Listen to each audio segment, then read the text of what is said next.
इसलिए डरना आखिरत से, जिसके दिल में आता है मुकदमा कर देते। ये मुसलमानों की कहानी है, जाओ जेलों में जाके देखो कितनी औरतों ने सिर्फ अपनी बेवकूफी की वजह से अपने शोहरों को जेल में डाल दिया और उनके बच्चे बाप के होते हुए यतीमों की तरह जिंदगी गुजार रहे। शर्म आनी चाहिए हमारे समाज को। 12वीं का झंडा हर बेवा के घर पे होगा, हर शादीशुदा हर जोड़े के घर पे लगा होगा। हाँ, यतीमों के घर पे भी झंडा होगा, अमीरों के घर पे भी झंडा होगा। लेकिन मुझे जरा ये बताना, ये झंडा लगाने वाले ये फैसला करेंगे पहले कि जो हमारे अंदर कमियां थी उन कमियों को पहले दूर करेंगे, बाद में मुस्तफा के नाम का झंडा लगेगा। ये कब होगा बताइए? खुदारा बदलें अपने आप को। ये जो बेटियां मुकदमे कर रही हैं और शरीफ और बेगुनाह लोगों को फंसाती हैं, अल्लाह से डरो, वरना अल्लाह जब गिराएगा कब्र में कोई बचाने वाला नसीब नहीं होगा, कोई बचाने वाला नसीब नहीं होगा। आज तेरे भैये की थानेदार से रेट पेट अच्छी है ना, आज तेरे भाई के शोर से और सिफारिश से ऊपर तक है, तो जिसे चाहोगे फांसी करा दोगे, जिसे चाहोगे जेल में डलवा दोगे। नहीं, डरो अल्लाह से। एक दिन ऐसा आएगा कि उस दिन कोई नहीं होगा बचाने वाला। फिर अल्लाह आवाज देगा, बुला अपने हिमायतियों को, बुलाओ उनको जो पैसों पे दम भरते थे, बुलाओ उनको जिनके मामलात थाने कचहरियों में ज्यादा थे। फिर कोई नहीं आने वाला, कोई नहीं आने वाला। खुदारा बेटियों को यही सबक पढ़ाइए, यही सबक पढ़ाइए कि तेरा शोहर तेरी खुशियों का सबसे बड़ा जिम्मेदार है। अपने शोहर की जिंदगी की दुआएं मांगना, ये बताया करो अपनी बेटियों को, अपने शोहर की जिंदगी के लिए दुआएं मांगना। आज ना लगता नहीं है, जिन औरतों के शोहर इंतकाल कर जाते हैं, सब कुछ होते हुए भी वो जिंदा लाश बन के रहा करती है। जिंदा लाश बड़ा मुश्किल होता है जीना, बहुत मुश्किल होता है। और फिर देखो तो सही, सैयदा आमीना, अल्लाहु अकबर, हजरत अब्दुल्ला, चांद जैसा शौहर, किसी का काला कलोटा मर जाए वो औरत बेहोश हो जाती है जिसका चांद जैसा शौहर चला गया। हाँ, कम से कम कुछ लोगों को ये तो सब्र होता है, हमने जनाजा देख लिया, ये तो सब्र होता है कि हमने हाथों से मिट्टी दी है। हमारे यहाँ पे अगर किसी का इंतकाल दुबई में हो जाता है तो हम 2 लाख रुपए लगा करके दुबई से जनाजा मंगवाते हैं, ताकि आखिरी बार अपने बच्चों का, अपने शौहर का, अपने बेटे का, अपने बाप का दीदार कर सके। हम लाखों रुपए लगा करके इसलिए जनाजे मंगवाते हैं, आखिरी बार देख सके। लेकिन आमीना का मुकद्दर देखो, आमीना का तो नसीब ऐसा है आखिरी बार अपने शौहर का जनाजा तक न देख सके। कितनी मुश्किल जिंदगी थी। अल्लाह अकबर, ऐसे माहौल में सैयदा आमीना ने खुद को संभाला। अल्लाह अकबर। हजरत आमीना सुबह भी रोती हैं, शाम भी रोती हैं। हजरत अब्दुल मुत्तलिब से रोना ना देखा गया। काबे में गए, गिलाफ पकड़ के रोए, कहने लगे, मालिक मेरे सहारे के लिए तो इतने बेटे दिए हैं, कम से कम आमीना को एक ऐसा बच्चा दे जो आमीना का सहारा बन जाए। आवाज आई, अब्दुल मुत्तलिब जा, अब परेशान ना हो, तू सिर्फ आमीना के सहारे की बात कर रहा है, हमने तो कायनात का सहारा आमीना की गोद में देने का फैसला, हमने तो ये फैसला किया है आमीना को सारी कायनात का सहारा देंगे। अल्लाह अकबर। सैयदा आमीना के दिन गुजरते रहते। एक दिन था हज़रत अब्दुल मुत्तलिब, सुने वो लोग जब मिलाद को बिदअत कहते, मिलाद है क्या? डांस है, तमाशा है? मिलाद मुस्तफा के औसाफ, आका करीम के सिफात व कमालात, हाँ, उनके हुस्न की बातें, उनके जिस्म की बातें, उनके तज़किरे, यही मिलाद है, यही मिलाद है ना? बोलो, यही मिलाद है ना? हुजूर की बातों ही को तो मिलाद कहा जाता है। ये यहां बैठ के गाली देता है, नहीं देता ना? तो मैं तो एक बात कहता हूं ना, आला हज़रत ने क्या गलत कहा? आप फरमाते हैं, और तुम पर मेरे आका की इनायत न सही, नजदियों कलमा पढ़ाने का भी एहसान गया। और कुछ नहीं समझ रहे, कम से कम इतनी समझ लो हुजूर ने कलमा पढ़ाया है। इसी बहाने पर हुजूर क़यामत की खुशियां मना लिया करो कि हुजूर ने दीन दिया गया हमें, यही सोचकर जश्न मना लिया करो।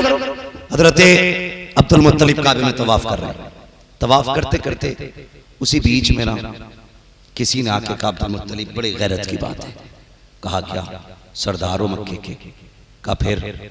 कहा कि सारे लोग आपसे डरते हैं, लेकिन एक बात बड़ी जुर्रत से हम कह रहे हैं आपसे। आपने फरमाया, कहो ना क्या बात है? कहने लगे बात यह है कि वो जो तुम्हारे घर की बहू है ना आमीना, वो बेवा है? कहा जी। कहा अगर बेवा है तो फिर ये बताइए, अरब का दस्तूर तो ये है औरतें खुशबू नहीं लगाती हैं। कहा हाँ।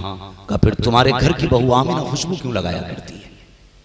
इतना सुना हज़रत अब्दुल मुत्तलिब की गर्दन झुक गई।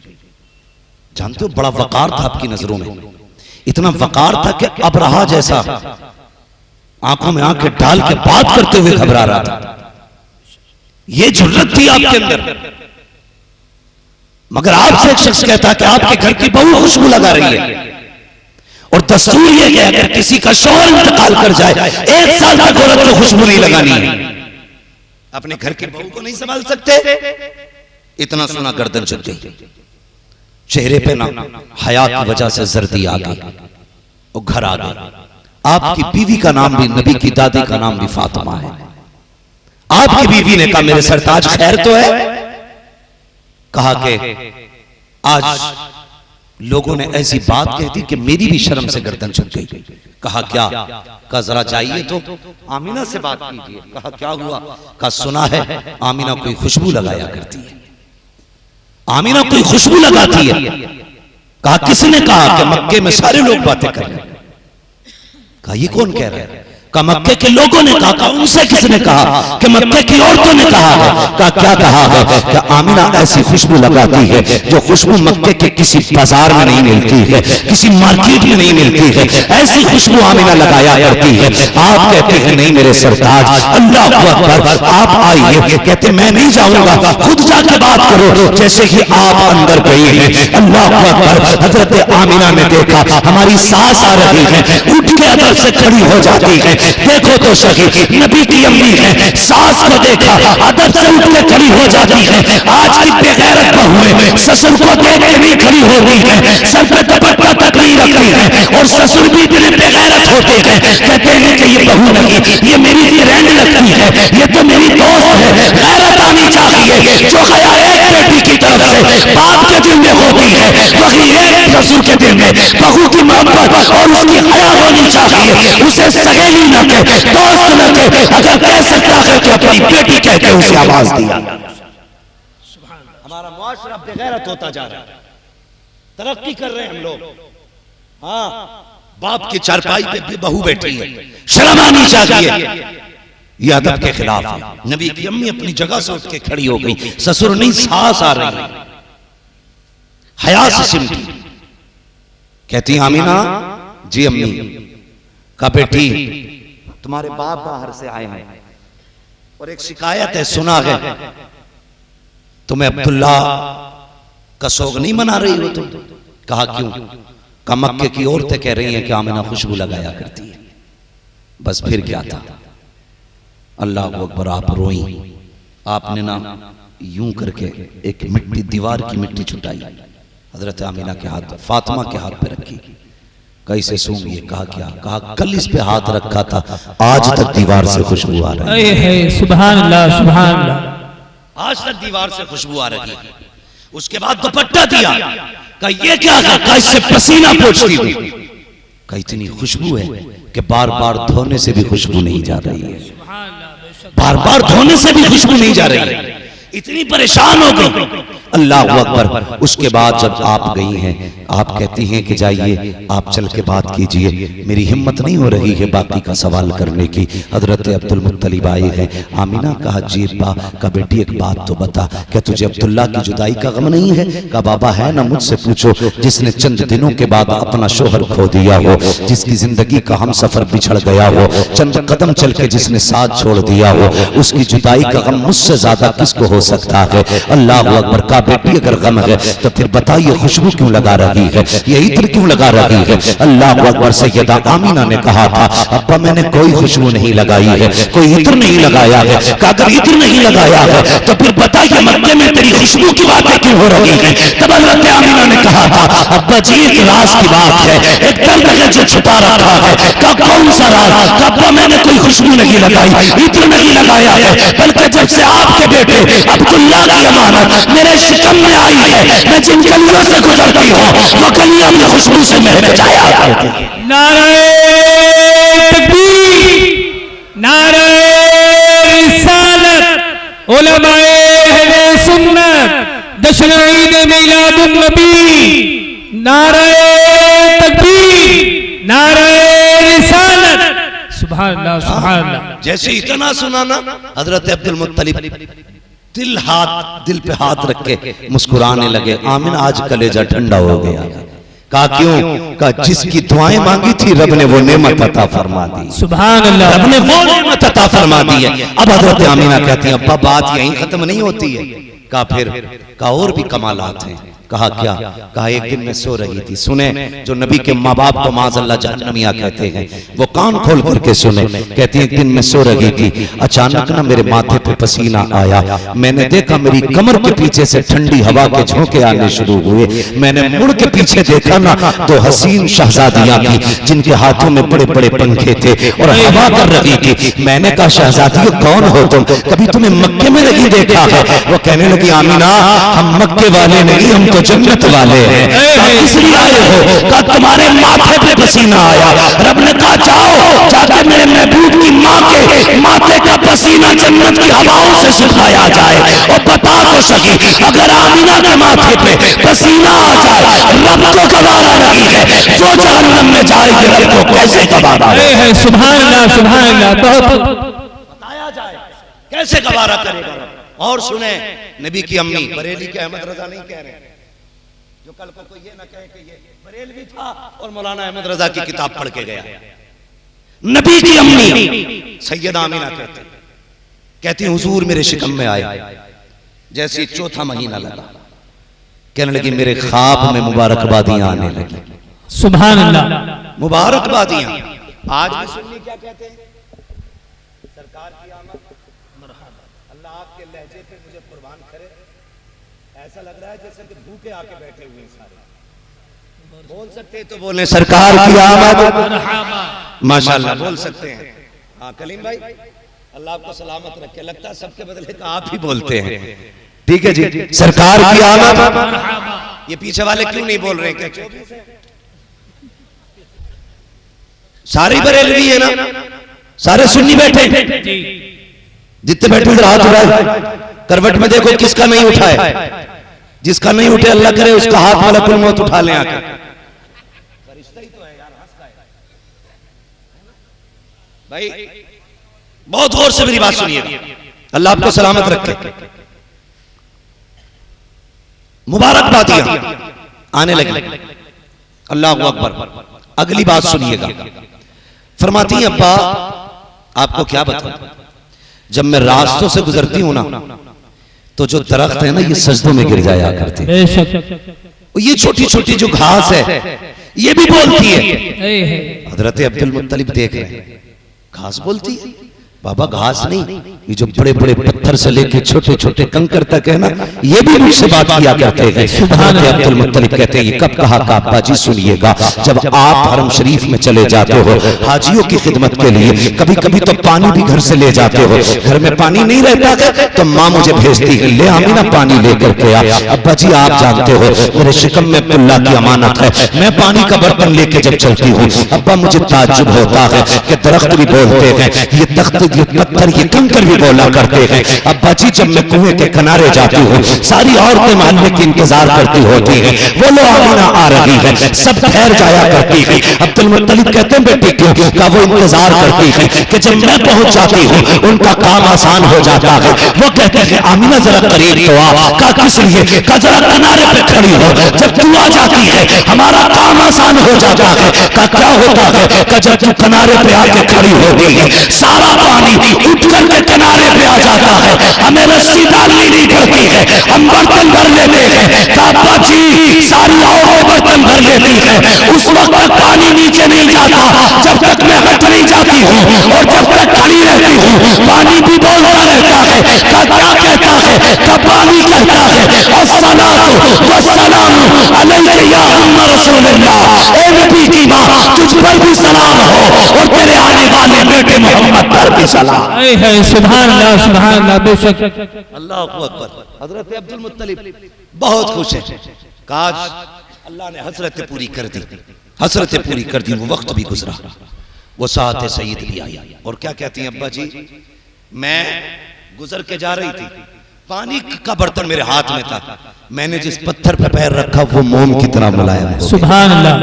मोम कितना का पत्थर, हैरत का। उस दिन मैंने आंगन में से एक कंकर उठाया कि उसे फेंकूं, किसी के पैर में न चुभे। का जब मैंने हाथ लगाया ना तो पानी की तरह हो गया। मैंने कहा ये क्या हुआ, ये क्या हुआ? पत्थर मोम बन गया, कंकर मोम बन गया। का मैंने इतना कहा था, उस कंकर ने बोलना शुरू कर दिया। उसने कहा आमीना ठहर, शहजादे को आने ने दे, अभी छोटे मोम हुए थे, बड़े बड़े मोम। सुभान अल्लाह। का वो भी बोलने लगा शहजादे को आने दे, बड़े बड़े मोम हो जाएंगे। अल्लाह अकबर। सैयदा आमीना फरमाती दिन गुजरते गए, कहते हैं लेकिन जैसे हर औरत को तकलीफ होती है, मुझे कोई तकलीफ नहीं थी, मुझे कोई तकलीफ नहीं हुई। फिर वो वक्त भी करीब आया जिस रात मेरे बेटे की विलादत होनी है। तवज्जो है सारे लोगों की, विलादत होती। फरमाती मैं उस दिन तन्हा थी अपने घर में, मेरे घर में उस दिन चिराग में डालने के लिए तेल तक नहीं था। कहती आज मुझे अब्दुल्लाह की जुदाई का एहसास हुआ, ख्याल आया आज हो सकता है मेरे बच्चे की विलादत हो और घर में चिराग भी नहीं है। चिराग तो बड़ी बात है, कोई खातून नहीं जो मेरा साथ दे, मेरी हिम्मत बंधाए। ये सोच के आप रोई, कहने लगी काश अब्दुल्ला होते तो मक्के की कुछ औरतें मेरे पास होती, कौन जाए औरतों को बुलाने के लिए। अभी कहती मेरे दिल में ये ख्याल आया और मेरी आंख से आंसू टपक के अभी पलकों से जुदा नहीं हुआ था, मेरा पूरा घर रोशन हो जाता, पूरा घर रोशन हो गया।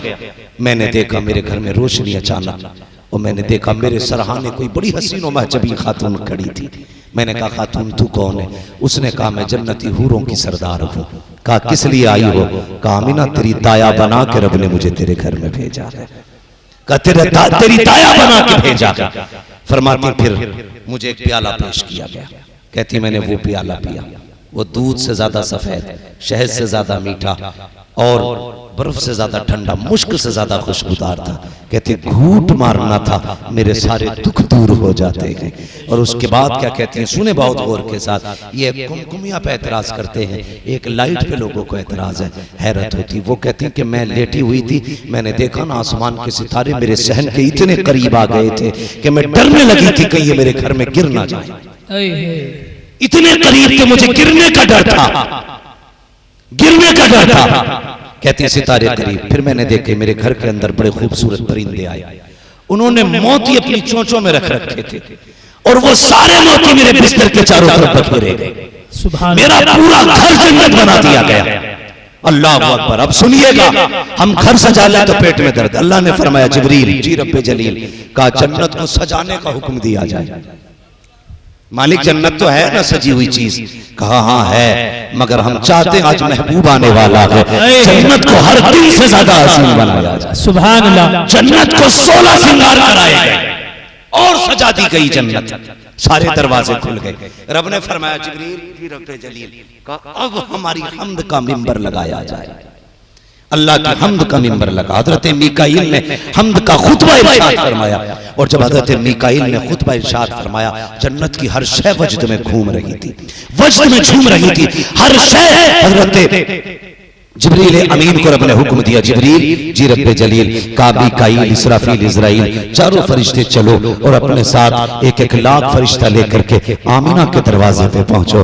मालिक किस लिए का महबूब आने वाला है, इसकी आमद का प्रोटोकॉल होना चाहिए, वेलकम इस्तकबाल होना है। चलो सब एक साथ इकट्ठे होकर के अल्लाह अकबर। चारों फरिश्तों को हुक्म दिया जा रहा है। हजरत जिब्रील ने 1 लाख फरिश्ते लिए, मीकाईल इसराफील ने लिए, हजरत इजराइल रुक जाते हैं, ये फरिश्ते आने लगे। हजरत इजराइल रुक गए। रब ने फरमाया इजराइल तुम क्यों नहीं जाते हो?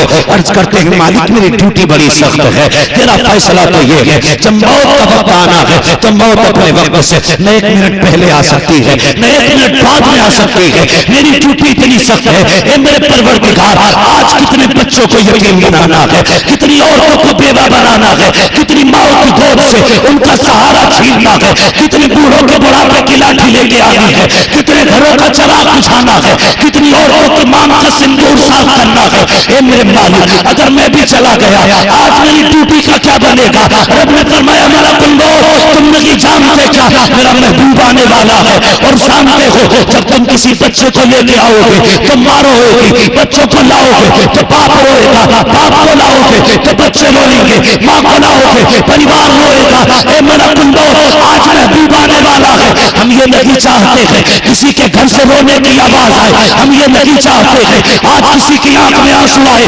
इसलिए मेरा बंदो जाओ, आज हमने भी महबूब के सदक़े में तुम्हारी भी छुट्टी कर दी है। मरने वालों को जिंदगी की सौगात अता फरमाए। सुभान अल्लाह, सुभान अल्लाह, बेशक बहुत खूब, बहुत। आज मलकुल मौत की भी छुट्टी है, मरने वालों को जिंदगी दी जा रही है, मरने वालों को जिंदगी दी जा रही है। अल्लाह अकबर, सारे फरिश्ते आ गए हजरत आमीना की चौखट पे, हजरत आमीना की चौखट पे। अब बात लंबी होगी। हजरत आमीना फरमाती फखरज मिन्नी नूर, फिर वो साथ भी आई, मेरे बेटे की विलादत हुई। आपने क्या कहा? मेरे जिस्म से नूर निकला। आपने नूर का तज़किरा किया। आज लोग इस पे झगड़ रहे हैं कि हुजूर नूर है कि नहीं है। नबी की माँ जानती है नूर है, इस खड़ूस को नहीं पता है ना। बस मैं बात समेटने लगा हूं। हजरत आमीना कहती फखरज मिन्नी नूर, मेरे जिस्म से नूर निकला, नूर निकला। और अब मैं अगली बात करूं, फरमाती सुने, हर माँ की ख्वाहिश होती है कि अपने बच्चे को देखे। हर माँ चाहती है वो ये देखे इसकी आंख कैसी है, इसकी नाक कैसी, इसकी पेशानी कैसी है, गया किसे है, हाथ पैर कैसे हैं। कहते मेरा भी जी चाहता था, देखो मेरे लाल का माथा कैसा है, इसकी आंखें कैसी हैं, इसका चेहरा कैसा है, इसका बदन कैसा है। फरमाती है मैंने जब उसको देखा, अल्लाह अकबर, कहती है लम्मा वदातु, जब मैंने अपने बेटे को जना और उसकी तरफ मैंने निगाह डाली, काना मकबूलन, मेरे लाल की आंखों में सुरमा लगा हुआ था। फरमाती मेरे लाल की आंखों में सुरमा लगा हुआ था, मधुनन बालों में तेल लगा हुआ था, मखतूनन खतना शुदा पैदा हो रहे हैं। अगली बात कहती है मगसूलन, गुस्ल करके तशरीफ ला रहे हैं। मुअत्तरन, इतना ऐसा लगा है मेरे घर में विरादत हो रही है, खुशबू मक्के की सारी गलियों में फैलती जा रही है। सुभान अल्लाह। कहती है काना साजिदा, आते ही मेरे लाल ने सजदे में सर रख दिया था, सजदे में सर रख दिया था। कोई है ऐसा जो इस शान से आया हो, मगसूलन, जो गुस्ल करके आया हो। ओ यार कोई दूल्हा बनता है तो किसी को बाप नहलाता, भाई नहलाता है, तो जगह तो बड़ा सरीचन नाई नहलाता है, जिसे खुद नहाने की जरूरत हुई वो दूल्हा को नहलाता है और फिर उसके बाद बैठाया जाता है। सोचो तो सही, दूल्हा को दो लोग नहलाते हैं ताकि दूल्हा में कोई कमी ना रह जाए। रब ने अपना महबूब भेजा तो कितना सजा के भेजा, सुभान अल्लाह, कितना सजा के भेजा होगा। का महबूब सुरमा भी हम लगाएंगे, बालों में तेल भी हम डालेंगे, महबूब गुस्ल भी हम देंगे, आज दूल्हा हम बना के भेजेंगे।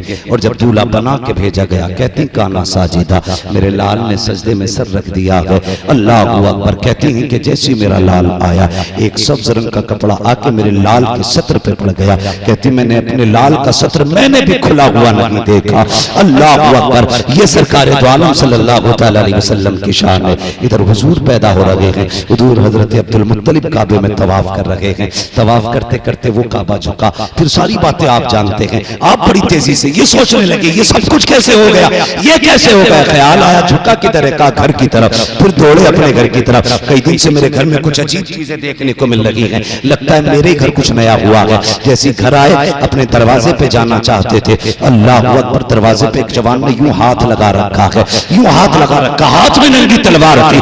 और जैसे अब्दुल मुत्तलिब अंदर जाना चाहते, उसने कहा ठहरिए, अंदर नहीं जा सकते हो। कहा ये मेरा घर है। कहा घर आपका होगा लेकिन आज नहीं जा सकते हो अभी। कहा क्यों, मुझे नहीं जानता, काबे का मुतवल्ली हूं। कहा हो गए काबे के मुतवल्ली, हम भी अपनी तरफ से भेजे गए हैं। कहा क्यों खड़े हो, कहा आज तुम्हारे घर में रब का महबूब आया है और उसका फैसला ये है, उसे देखने के लिए फरिश्ते आ रहे हैं। रब ये चाहता है पहले अर्श वाले देखेंगे, उसके बाद में उसका चेहरा अर्श वाले देखेंगे। नारे तकबीर, नारे रिसालत, उलमाए अहले सुन्नत, हजरत अल्लामा मौलाना मुफ्ती हम्माद रजा साहब किबला, नारे तकबीर, नारे रिसालत।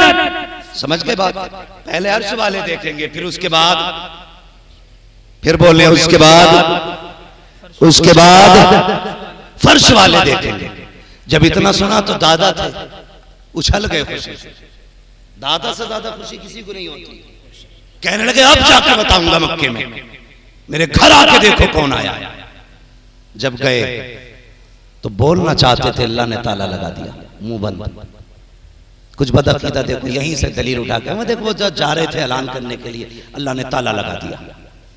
मैंने कहा हाँ बेशक, मुंह बंद किया, बोलने की ताकत ले ली गई, नहीं बोल सके, मुंह बंद कर दिया गया। वजह यह नहीं थी कि मिलाद का तज़किरा था, वजह यह थी, मुफस्सिरीन फरमाते हैं इसलिए बना किया गया था कि ये महबूब का मिलाद है, काफिरों की गलियों में नहीं होगा, मोमिनों की गलियों में किया। सुभान अल्लाह। इसलिए बंद किया गया कि इनकी आमद के ऐलान काफिरों की गलियों में नहीं, ईमान वालों की गलियों में लगाए जाएंगे, इसलिए लगे थे। अल्लाह अकबर, खुदा की कसम। फिर रब ने महबूब, अपना लाडला महबूब, अपना प्यारा महबूब हमें दिया, यह एहसान किया और ऐलान किया वमा अरसलनाका इल्ला रहमतल लिल आलमीन। और लोगों, ए महबूब, हमने आपको सारे जहान के लिए रहमत बना करके भेजा। हाँ, हुजूर को सारे जहान के लिए रहमत बना करके भेजा गया। लोगों ये समझो, हुजूर आए हैं तो बहारें आई हैं। हाँ, वरना माँ की कोई इज्जत नहीं करता, बाप की कोई कदर नहीं करता, बहन बेटी क्या है इससे किसी को मतलब नहीं था। हुजूर आए तो बेटियां घरों में मुस्कुरा रही हैं, हुजूर आए हैं तो माओं को अल्लाह ने हमें वकार समझाया है, हुजूर आए हैं तो बाप की इज्जत का पता लगा है। हर वो शख्स अब मिलाद मनाएगा जिसको खुदा ने बाप की दौलत दी है, या माँ की दौलत दी है, या बहन जैसी नेमतें अता की हैं, या बेटी जैसी रहमतें अता की हैं। जिसको भी रब ने ये रिश्ते दिए हैं उस पर लाजिम है वो किसी का झंडा लगाए ना लगाए, अपने घर पे मदीने वाले का झंडा जरूर लगाए। सुभान अल्लाह। लगाएंगे इंशाअल्लाह, बोलो लगाएंगे इंशाअल्लाह। लेकिन मेहरबानी एक करनी, घर की सफाई से ज्यादा, गली की सफाई से ज्यादा हमें दिलों की सफाई करनी। किसी के दिल में बुग़्ज़ है, कीना है, हसद है, पहले इसको साफ करना है, पहले दिल साफ कीजिए। हम गलियां साफ करते हैं कि हुजूर आएंगे, ये सोच के दिल साफ करो कि हुजूर आएंगे। वो कहा था किसी ने, सुना कि आप हर आशिक के घर तशरीफ लाते हैं, मेरे घर में भी हो जाए चरागा या रसूल, मेरे घर में भी हो जाए चरागा, मेरे घर में भी हो जाए चरागा या रसूल, या रसूल अल्लाह। हाँ, अपने दिलों को साफ कीजिए। अगर किसी से हसद है तो उसके हसद का आप अपने दिल से मैल निकालिए। मस्जिद में जाएं, दिल साफ करके लेके जाएं। हैरत होती है, बंदा इत्र लगा लेता है कपड़ों पे और बड़े शानदार प्रेस व्रेस करके मस्जिद में जाता है, हाँ, मगर दिल का मैल नहीं निकाल पाता है। अल्लाह कहता है तेरे कपड़ों पे मिट्टी लगेगी तो चलेगा, लेकिन दिल का मैल नहीं चलना है। कपड़े भले मिट्टी वाले पहन के आ जा, लेकिन दिल साफ लेके आना है, मेरी दिल साफ लेकर के आना है। दिलों में जगह पैदा करें, अपने मुआशरे को एक बेहतर रुख दें, अपने मुआशरे को एक नई रविश दें, अपने मुआशरे को वो रास्ता दें जो मेरे मुस्तफ़ा ने उम्मत को दिखाया है। और डॉक्टर इकबाल ये सबक दे के गए कि मोहम्मद से वफा तूने तो हम तेरे हैं, ये जहां चीज है क्या लो हो, लो हो, लो हो, कलम तेरे हैं। इसलिए अल्लाह ताला हम सबको मुस्तफ़ा के इश्क की खैरात अता फरमाए और हर घर में अल्लाह रब्बुल इज्जत मुस्तफ़ा की विलादत का सदका अता फरमाए। बस जो हुए गलतियों को माफ फरमाए रब्बे कायनात। जिंदगी ने दिया साथ, फिर होगी मुलाकात, चमन रहा फूल खिलेंगे, जिंदगी रही फिर मिलेंगे। मुसाफिर हैं हम भी, मुसाफिर हो तुम भी, किसी मोड़ पर फिर मुलाकात होगी। फकीरान आए सदा कर चले, सदा खुश रहो ये दुआ कर चले। सारे लोग कलमा शरीफ पढ़ लीजिए, ला इलाहा, और जोर से ला इलाहा इल्लल्लाह मुहम्मदुर रसूलुल्लाह व मा अलैना इल्लल बलाग। अस्सलामु अलैकुम व रहमतुल्लाहि व बरकातुहू।